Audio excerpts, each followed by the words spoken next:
شروع اللہ کے نام سے جو بڑا مہربان نہایت رحم والا ہے۔ سچ مچ ہونے والی، وہ سچ مچ ہونے والی کیا ہے؟ اور تم کو کیا معلوم ہے کہ وہ سچ مچ ہونے والی کیا ہے؟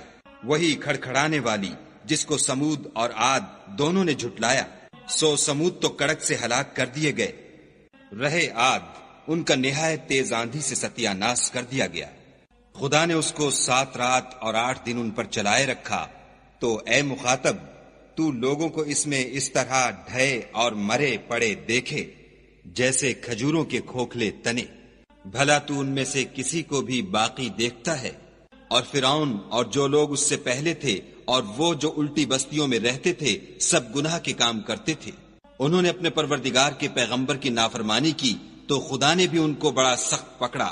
جب پانی طغیانی پر آیا تو ہم نے تم لوگوں کو کشتی میں سوار کر لیا تاکہ اس کو تمہارے لیے یادگار بنائیں اور یاد رکھنے والے کان اسے یاد رکھیں۔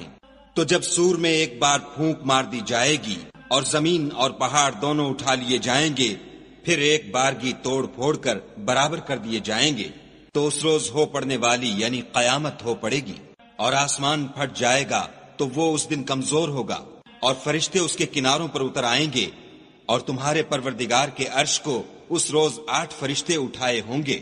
اس روز تم سب لوگوں کے سامنے پیش کیے جاؤ گے اور تمہاری کوئی پوشیدہ بات چھپی نہ رہے گی۔ تو جس کا اعمال نامہ اس کے داہنے ہاتھ میں دیا جائے گا وہ دوسروں سے کہے گا کہ لیجئے میرا نامہ اعمال پڑھیے، مجھے یقین تھا کہ مجھ کو میرا حساب کتاب ضرور ملے گا۔ پس وہ شخص من مانے عیش میں ہوگا، یعنی اونچے اونچے محلوں کے باغ میں جن کے میوے جھکے ہوئے ہوں گے۔ جو عمل تم ایام گزشتہ میں آگے بھیج چکے ہو اس کے صلے میں مزے سے کھاؤ اور پیو۔ اور جس کا نامہ اعمال اس کے بائیں ہاتھ میں دیا جائے گا وہ کہے گا اے کاش مجھ کو میرا اعمال نامہ نہ دیا جاتا اور مجھے معلوم نہ ہوتا کہ میرا حساب کیا ہے۔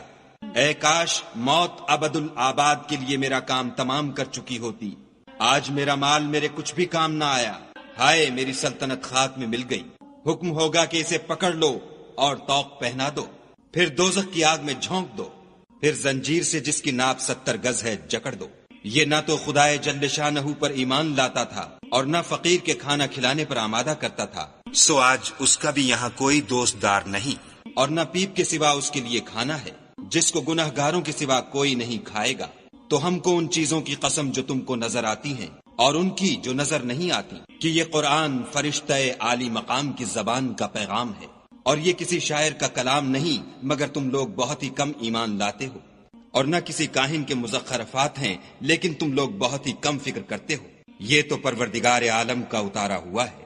اگر یہ پیغمبر ہماری نسبت کوئی بات جھوٹ بنا لاتے تو ہم ان کا داہنا ہاتھ پکڑ لیتے، پھر ان کی رگے گردن کاٹ ڈالتے، پھر تم میں سے کوئی ہمیں اس سے روکنے والا نہ ہوتا۔